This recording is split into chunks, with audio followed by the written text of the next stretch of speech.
Olá, que bom ter a sua companhia para mais uma análise de jurisprudência aqui no Juris 360 Lab.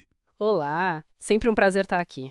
Hoje, o nosso foco é o informativo 808 do STJ, um informativo recente, de 23 de abril de 2024. Exato, e veio com bastante coisa relevante, né? Súmulas, recursos especiais. Sim, e a gente vai dividir essa análise em blocos para facilitar. Nesse primeiro bloco, vamos cobrir 4 súmulas, uma cancelada e 3 novinhas, e 2 recursos especiais importantes. Tudo conforme o nosso roteiro. Perfeito, vamos lá. Ok? Vamos mergulhar nisso. Começando pelas súmulas e já com uma notícia de impacto. O cancelamento da súmula 421. Isso mesmo, cancelada agora em abril de 2024 pela Corte Especial. Essa súmula 421, ela basicamente dizia que a Defensoria Pública não podia receber honorários quando atuava contra o ente público ao qual ela pertencia. Ah, a questão da confusão entre credor e devedor, né? Esse era o argumento. Mas o entendimento mudou, o cancelamento fortalece a defensoria, reconhece a autonomia dela. É uma mudança bem significativa na dinâmica processual. Sem dúvida, importante para a instituição. Bom, mas além do cancelamento, tivemos novidades. 3 súmulas novas foram aprovadas. Vamos ver a súmula 666. Vamos? A 666 trata da legitimidade passiva, especificamente em ações que pedem restituição de contribuições de terceiros, sabe? Tipo o Sistema S. Certo. E o que ela define? Quem deve estar no polo passivo? Olha, o ponto central é este. A legitimidade é de quem tem a capacidade tributária ativa. Geralmente, a União. Não é daquelas entidades que só recebem o dinheiro, as destinatárias. Entendi. Então a ação vai direto contra quem cobra o tributo, no caso a União, e não contra, sei lá, o Senai e o Sesc. Exatamente. A súmula busca clareza nisso. Quer dizer, simplifica para quem entra com a ação e define melhor quem tem que responder. Faz sentido. Evita aquela pulverização de réus, né? Traz mais eficiência. E a súmula 667, essa já é sobre processo penal. A 667. Ela diz que se o réu aceitar a suspensão condicional do processo, aquilo da Lei 9.099, né? Sei. O artigo 89. Isso. Aceitar essa suspensão não impede que ele depois peça o trancamento da ação penal, por exemplo, por falta de justa causa. Interessante isso. Porque às vezes parece que aceitar a suspensão seria quase uma concordância implícita. Pois é, mas o STJ entende que não. Aceitar suspensão é uma estratégia processual para evitar o andamento da ação, mas não é confissão. O direito de questionar a validade da própria ação penal continua existindo. É uma garantia de defesa. Entendido. Protege mais o acusado, então. E a última súmula nova deste bloco, a 668. Também penal. Também penal. E um tema bem sensível, porte de arma e crime hediondo. A súmula 668 define de forma bem clara que o porte ou a posse de arma de fogo de uso permitido. Permitido, importante destacar. Exato, de uso permitido. Mesmo que essa arma esteja com a numeração raspada ou suprimida ou adulterada, isso não configura crime hediondo. Ah, isso é uma distinção crucial, porque o tratamento penal para crime hediondo é muito mais severo, né? Progressão de regime, etc., muito mais. Então a súmula diferencia. Se a arma é de uso permitido, mesmo adulterada, não é hediondo. Agora, se for de uso restrito ou proibido, aí a conversa é outra. Continua sendo mais grave. Perfeito. Delimitação importante feita pelo STJ. Bom, saindo das súmulas, vamos para os recursos especiais. O primeiro é o RESP 1933-440, lá do Rio Grande do Sul. Processo administrativo ambiental. Isso. A discussão era sobre a validade de uma intimação feita por edital para as alegações finais no processo administrativo ambiental. Isso com base no decreto 6.514, antes de uma mudança que teve em 2019. E qual foi a decisão da primeira turma? A turma disse o seguinte: para anular essa intimação por edital, não basta só dizer que ela é inválida.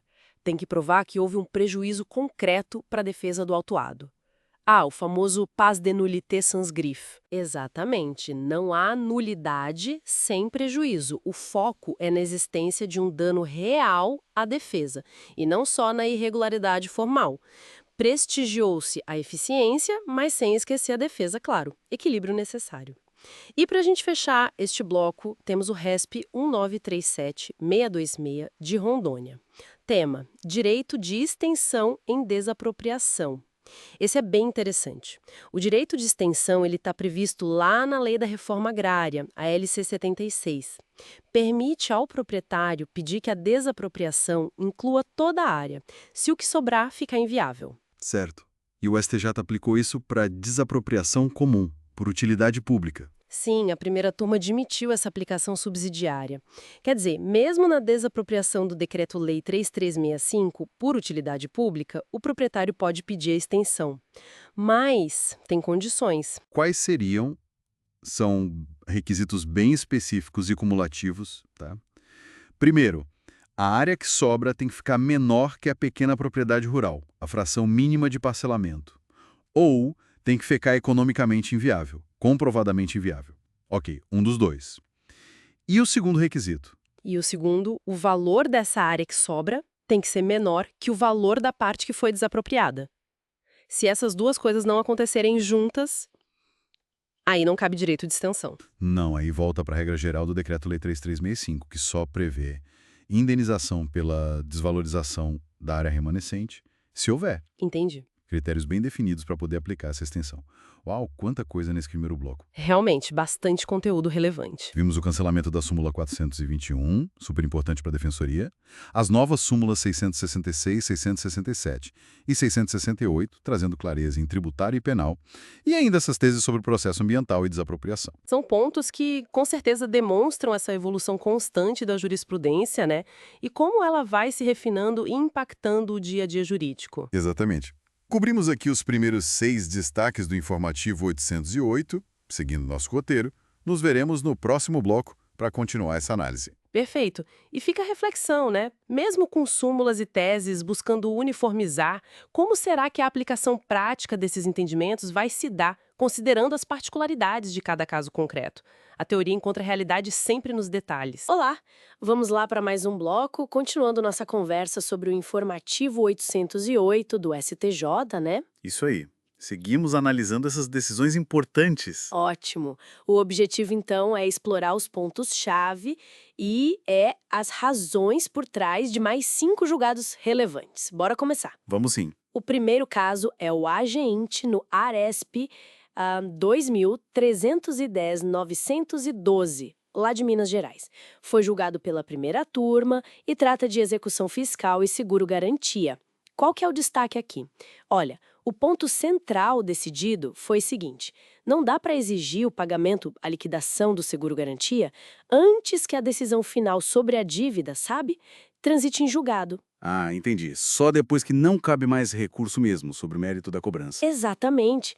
A base para isso está lá no artigo 32, parágrafo 2º da Lei de Execuções Fiscais, a LEF, que, na verdade, sempre condicionou a entrega do dinheiro ao fim do processo. E, para reforçar ainda mais, tem uma lei recente, a 14.689 de 2023, que colocou um parágrafo novo, o 7º, no artigo 9º da lei.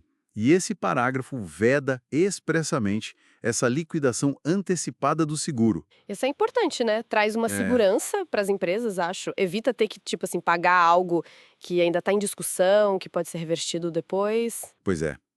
Garante que a execução da garantia só vai acontecer quando a dívida for de fato definitiva. Isso ajuda o fluxo de caixa, né?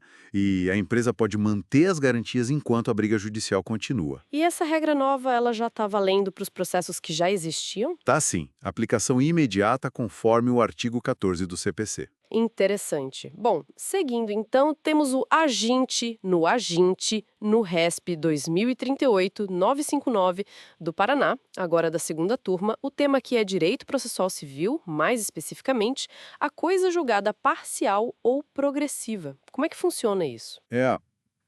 A tese principal é que o nosso CPC atual, o de 2015, ele permite sim que partes de uma mesma decisão judicial se tornem definitivas, façam coisa julgada antes de outras partes. Tipo, fatiado. Isso. Se uma parte da sentença não foi questionada no recurso, virou indiscutível, é o que a gente chama de parcela incontroversa.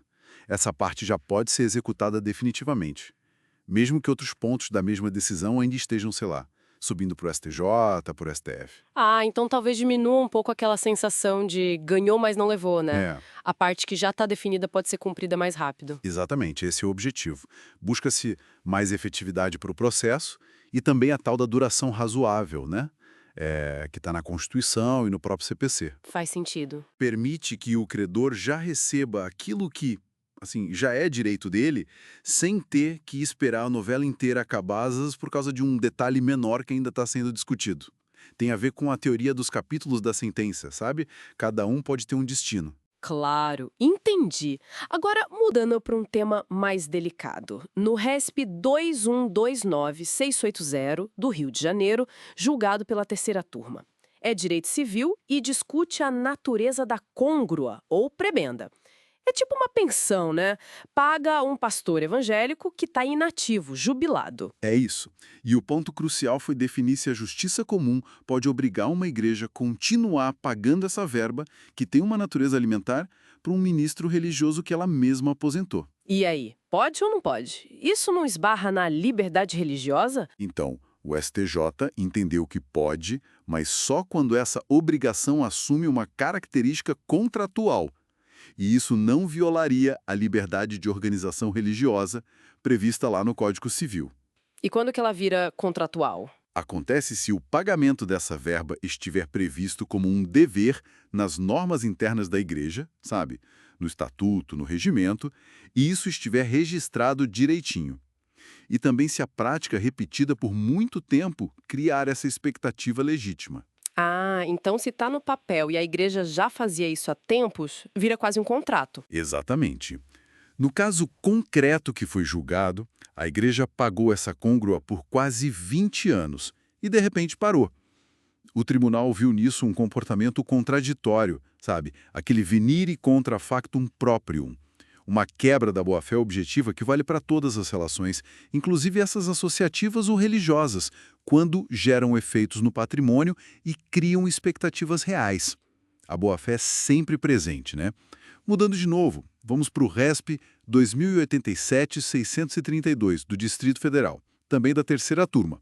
Agora, sobre mensalidades escolares. Pode a escola cobrar valores diferentes para calouros e veteranos do mesmo curso? Pode, pode. Mas tem um mais bem grande aí. A instituição de ensino precisa comprovar, de forma bem clara e objetiva, que essa diferença no valor corresponde a um aumento real de custo para a turma nova. Como assim aumento de custo? Por exemplo, se implementaram uma mudança grande no método pedagógico só para aquela turma que está entrando, ou se compraram tecnologia nova, fizeram uma reforma que só beneficia aquele grupo, algo que justifique o custo maior naquele período específico comparado com as turmas anteriores. A Lei das Mensalidades, a 9.870, de 99, exige essa demonstração com planilha de custos e tudo. E essa comprovação tem que ser forte, imagino. Não é só falar que melhorou. Não mesmo. A lei exige transparência total. A planilha de custos é a chave para justificar essa variação. Se não tiver essa demonstração clara da relação entre o aumento da mensalidade e o aumento dos custos educacionais daquele grupo específico de alunos, aí a diferenciação é considerada irregular. Entendi. Transparência fundamental. Para a gente fechar esse bloco, o RESP 2.107.007 de São Paulo, também da terceira turma. O assunto é direito funerário, mais especificamente sobre contratos de uso de jazigos em cemitérios particulares. É um tema diferente. O foco aqui foi o que acontece quando um contrato desses, de concessão de direito real de uso perpétuo de um jazigo, é extinto, digamos, por falta de pagamento da taxa de manutenção. Certo. O que acontece? A decisão do STJ foi que as partes têm que voltar ao estado anterior, o famoso status quo ante. Isso significa que a titularidade do direito de usar o jazigo volta para o cemitério. E, por outro lado, o valor que o consumidor pagou lá atrás para ter esse uso perpétuo tem que ser devolvido a ele. Ah, devolve o dinheiro. Mas e o tempo que o jazigo ficou lá disponível para a pessoa ou que ela até usou? O cemitério não fica no prejuízo? Boa pergunta. E para evitar justamente o enriquecimento sem causa do consumidor, que usou ou teve o espaço à disposição por um tempo, o STJ admitiu que o cemitério pode sim reter um percentual desse valor que vai ser restituído. Tipo uma indenização pelo uso? Isso, como uma compensação pelo período em que o contrato estava valendo e o espaço estava ocupado ou reservado. É importante lembrar que esse direito de sepultura, o jus sepulture, em cemitérios particulares, apesar das suas características próprias, ele é regido pelo direito privado e também se submete às regras do Código de Defesa do Consumidor. Interessante como até nessa área o CDC busca equilibrar as coisas, né? Olha, cobrimos assuntos bem diversos hoje, hein? Desde execução fiscal, passando por processo civil, direito religioso, mensalidade escolar e até direito funerário. Pois é, mostra bem como o STJ atua em tantas frentes, né? Interpretando a lei para resolver as mais variadas situações do nosso dia a dia. E fica a reflexão, né? Como princípios gerais, tipo a boa-fé, a transparência, acabam costurando decisões em áreas que parecem tão diferentes, sempre buscando um equilíbrio. Bom, encerramos aqui essa análise por hoje. Até a próxima! Nos veremos no próximo bloco. Curtiu? Deixa o like e se inscreve. Olá! Estamos de volta, continuando nossa análise do informativo 808 do STJ. E olha, é bastante coisa mesmo. Bastante, né? Muita decisão relevante. Neste bloco, vamos dar uma olhada em mais 5 julgados que separamos aqui. Vamos lá. Os temas hoje, são bem variados, viu? Vamos de danos morais coletivos para povos indígenas. Até responsabilidade de administrador em SA. Sim, passamos por direito de família, plano de saúde, notificação por e-mail, um pouco de tudo. Isso. Tem a questão do nome de casado depois do divórcio, cobertura de câncer pelo plano, notificação de devedor por e-mail e esse caso da SA que você mencionou. Temas bem atuais e práticos, em sua maioria. Pois é. Certo, então. Vamos começar a desempacotar isso. Bora. O primeiro é o Recurso Especial 212.853, lá de Mato Grosso do Sul. Pelo que eu entendi, foi uma ação civil pública, né, por um artigo na internet. Exatamente. Um artigo considerado ofensivo à honra dos povos indígenas. E a discussão principal foi sobre aumentar o valor da indenização por dano moral coletivo. Que era baixo, né? Isso, tinha sido fixado em R$ 5.000. E o STJ entendeu que era irrisório e majorou para 50 mil. O ponto-chave do destaque foi dizer que fazer essa majoração quando o valor é irrisório não implica reexame de prova. Ah, então escapa daquela súmula 7. Faz sentido. Exato. O que é interessante aqui é o raciocínio, né? O tribunal olhou para a gravidade da conduta, o caráter preconceituoso, incitação a ódio e ainda por cima na internet, com grande alcance. Que potencializa muito, né? Demais. E aí considerou que os 5 mil não cumpriam as funções da indenização. Punir, claro, mas também dissuadir outras ofensas e reparar minimamente que seja o dano à coletividade indígena. Entendi. Usaram a Lei da Ação Civil Pública e a Constituição, imagino. Isso, o artigo 1º da LSP e o 231 da Constituição, que trata dos direitos indígenas. Foi uma decisão bem fundamentada nessa proteção coletiva. Bacana. Bom, saindo desse tema pesado e indo para o direito de família. Tem uma decisão em segredo de justiça sobre manter o nome de casado depois do divórcio. Isso gera muita dúvida, né? A pessoa pode manter mesmo que o ex não queira? Olha, pode. E o STJ reforçou essa possibilidade. O ponto central é que o nome civil é considerado um direito da personalidade. Então, exigir que a pessoa tire o sobrenome do ex-cônjuge sem uma justificativa muito forte, especialmente quando ela usa esse nome há anos, né? No caso, eram quase 20 anos. Nossa, quase 20 anos já virou a identidade da pessoa, praticamente. Exatamente. O nome já está consolidado pelo uso, faz parte de como ela é conhecida socialmente. Retirar isso seria uma violência à identidade dela. E o Código Civil não fala algo sobre isso? Fala. O artigo 1578 prevê a possibilidade de perder o nome, mas a interpretação do STJ tem sido, assim, mais flexível. Eles valorizam muito essa questão da identidade construída pelo tempo, desde que não crie confusão ou risco para a segurança jurídica, claro. Então a regra meio que inverteu. Manter é a regra, perder é a exceção. Basicamente isso. A perda do nome se tornou excepcional. Interessante essa evolução. Agora vamos para a saúde. Agravo interno no RESP 2017-851, de São Paulo. plano de saúde negando remédio para câncer porque não está na lista da ANS. Isso ainda acontece muito. Acontece. Mas o STJ deu um recado importante aqui. Para tratamento de câncer, essa discussão se o rol da ANS é taxativo ou exemplificativo, ela meio que perde a força. Ah, é? Por quê? Porque a jurisprudência já é muito consolidada no sentido de que é abusiva a recusa de medicamento oncológico que tenha registro não visa e, claro, tenha sido prescrito pelo médico assistente. Mesmo que seja para um uso diferente do que está na bula, o tal do off-label. Mesmo off-label. Para câncer especificamente, a ANS estabelece diretrizes gerais de tratamento, não uma lista fechada de cada remédio permitido. Então, o que vale é a indicação médica com base científica e o registro na Anvisa. Entendi. Prevalece a necessidade do paciente e a conduta médica. Isso. A proteção à saúde e à vida acaba pesando mais nessa ponderação. Faz todo sentido. Bom, mudando de novo, agora para um tema super atual. Notificação de inadimplente por e-mail. O RESP 2.063.145, lá do Rio Grande do Sul. O STJ validou isso. É seguro para o consumidor? Validou, sim. Mas, olha, tem um mais importante. Qual? O tribunal disse que a comunicação prévia, aquela exigida pelo Código de Defesa do Consumidor, antes de inscrever alguém num cadastro de inadimplentes, pode sim ser feita por e-mail. Só que o órgão de proteção ao crédito, tipo o Serasa e CPC, tem que provar não só que enviou o e-mail, mas que ele foi entregue no servidor de destino. Aquele endereço de e-mail que o próprio credor informou, sabe? Ah, entendi. Então a lógica é parecida com a da carta com aviso de recebimento, mas adaptada para o digital. Não precisa provar que eu li, mas que chegou na minha caixa postal eletrônica. Exatamente essa a ideia. Lembra da súmula 404, que diz que basta comprovar o envio da correspondência para o endereço do consumidor? Aqui é similar.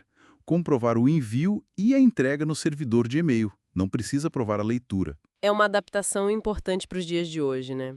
Mantendo a garantia para o consumidor. Sem dúvida. Reconhecer a realidade digital sem abrir mão da proteção do CDC. Legal. E para fechar nosso bloco, vamos para o direito empresarial. Um caso que pareceu meio enrolado, RESP 2.095.475, de São Paulo. Administrador vendeu imóvel da SA barato, mas a Assembleia aprovou as contas dele. E aí? Pois é. Parece que estava tudo certo, mas não estava. O pulo do gato estava na Assembleia. O STJ viu um vício ali. Que vício? Conflito de interesses, claro. O administrador, na prática, votou para aprovar as próprias contas. Ele usou uma outra empresa que ele controlava para votar. Uma manobra para disfarçar, que a lei das SA proíbe expressamente no artigo 115. Entendi. Voto com interesse conflitante. E isso anula a decisão da Assembleia. Torna a deliberação anulável. E aqui vem a consequência prática crucial que o STJ destacou. Que é? Para poder entrar com a ação de responsabilidade contra esse administrador para cobrar os prejuízos que ele causou vendendo imóvel barato, é preciso antes pedir na Justiça a anulação daquela Assembleia que aprovou as contas. Ah, tem que derrubar a aprovação primeiro? Exatamente. Enquanto a Assembleia que deu o quitus, a quitação, não for anulada judicialmente, a ação de responsabilidade não pode seguir. E esse vício, a anulabilidade, não pode ser reconhecido de ofício pelo juiz na ação de responsabilidade. Tem que ter a ação anulatória antes ou junto. Nossa, um requisito formal bem importante aí no meio. Fundamental. Garante a segurança jurídica das deliberações sociais, mesmo quando viciadas. Precisa desconstruir formalmente primeiro. Interessante essa dinâmica que a gente viu nesses julgados, né? Por um lado, o STJ mostrando uma certa flexibilidade, como no caso do nome de casada, ou na aceitação do e-mail para notificação, se adaptando às realidades. Sim, buscando uma adequação social e tecnológica. Mas, por outro lado, no direito empresarial, um rigor formal bem forte, como essa exigência de anular a Assembleia antes de buscar a responsabilidade do administrador. Exato. E isso talvez nos deixe como uma pergunta para pensar, né? Como é que o direito encontra esse equilíbrio entre ser flexível para fazer justiça no caso concreto, a chamada justiça material, E, ao mesmo tempo, manter regras e procedimentos mais formais, que são essenciais para dar segurança jurídica, previsibilidade, especialmente nas relações empresariais que são mais complexas. Onde que a gente traça essa linha? Excelente reflexão, uma questão que certamente não tem resposta fácil. Com certeza não. Bom, com essa provocação a gente fecha mais este bloco de análise do informativo 808 do STJ. Foi ótimo mais uma vez. Igualmente.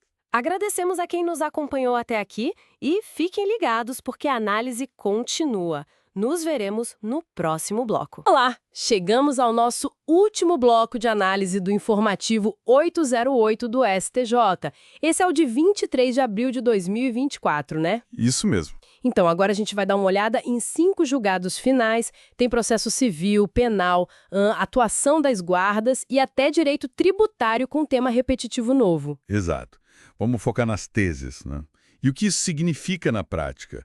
Como o STJ está moldando a interpretação da lei nessas áreas aí? Perfeito. Bom, começando então por processo civil. Aquela situação chata. O advogado renuncia ao mandato. E aí? Como fica a regularização da representação da parte? Parece que a 4ª turma falou sobre isso, né? Falou sim, num caso que corre em sigilo de justiça. Olha, o ponto central é que o STJ entendeu que aquela comunicação que o advogado faz direto para o cliente, sabe? Conforme o artigo 112 do CPC. Sim, a notificação. Isso. A notificação, ela já é suficiente. O interessante é que o tribunal disse que não precisa o juiz intimar a parte especificamente para ela arrumar outro advogado. Ah, então o ônus é da parte mesmo. Exatamente. O ônus é da própria parte. Tem que correr atrás. Isso, assim, tá na linha do que já vinha sendo decidido antes, né? Agiliza, mas tem que ficar esperto. Entendi. A comunicação direta advogado-cliente resolve, então. Tá certo. Bom, saindo do processo civil e entrando numa área mais complexa que mistura penal e civil. A lavagem de dinheiro. Isso, a responsabilidade de quem só lava o dinheiro. Ele responde pelos danos do crime que veio antes, como a 5ª turma viu isso naquele agravo no recurso especial 1.970.697. Olha, a 5ª turma foi bem restritiva aí. O que eles disseram basicamente é o seguinte: o patrimônio da pessoa que só lavou o dinheiro, que não participou do crime anterior, certo? Certo. Esse patrimônio só vai ser usado para indenizar a vítima do crime anterior se ficar muito claro, muito provado que aqueles bens são instrumento, produto ou proveito direto daquele crime lá de trás. Ou seja, não tem aquela responsabilidade solidária automática que o Código Civil às vezes prevê, sabe? Artigo 932, 942, não aqui. Se não participou ou não se beneficiou diretamente do crime antecedente, não responde solidariamente pela indenização dele. Entendi. É uma separação importante, né? Fica bem delimitado. Exato. Reforça a autonomia entre os crimes. Uma coisa é o crime antecedente, outra é a lavagem. Certo. Agora, um tema que, nossa, sempre gera muita discussão. A atuação das guardas municipais. E busca pessoal. A 6ª turma se pronunciou de novo, né? No HC 833.985. Pois é. E eles seguiram a linha que já vem sendo consolidada, tanto na 3ª sessão do STJ, quanto no Supremo, naquela ADPF 995, né? Aqui discute o papel das guardas. Isso. A função da guarda é proteger bens, serviços e instalações do município. Ponto. Busca pessoal. Só em situação muito excepcional, tipo, diretamente ligada a proteger esses bens. Ou, claro, se tiver um flagrante delito ali na cara. Não podem sair abordando geral, então. Não podem atuar como polícia ostensiva ou investigativa de jeito nenhum. Nesse caso específico que eles julgaram, a pessoa foi abordada porque estava num lugar conhecido como ponto de tráfico e, quando viu a guarda, correu. Só por isso? E o STJ falou, opa, isso aí extrapolou a função da guarda. Acharam a atuação irregular e, consequentemente, as provas que encontraram foram consideradas ilícitas. Nossa, que importante essa delimitação, né? Para as garantias de todo mundo. Fundamental. Define bem o papel de cada um na segurança pública. Certo.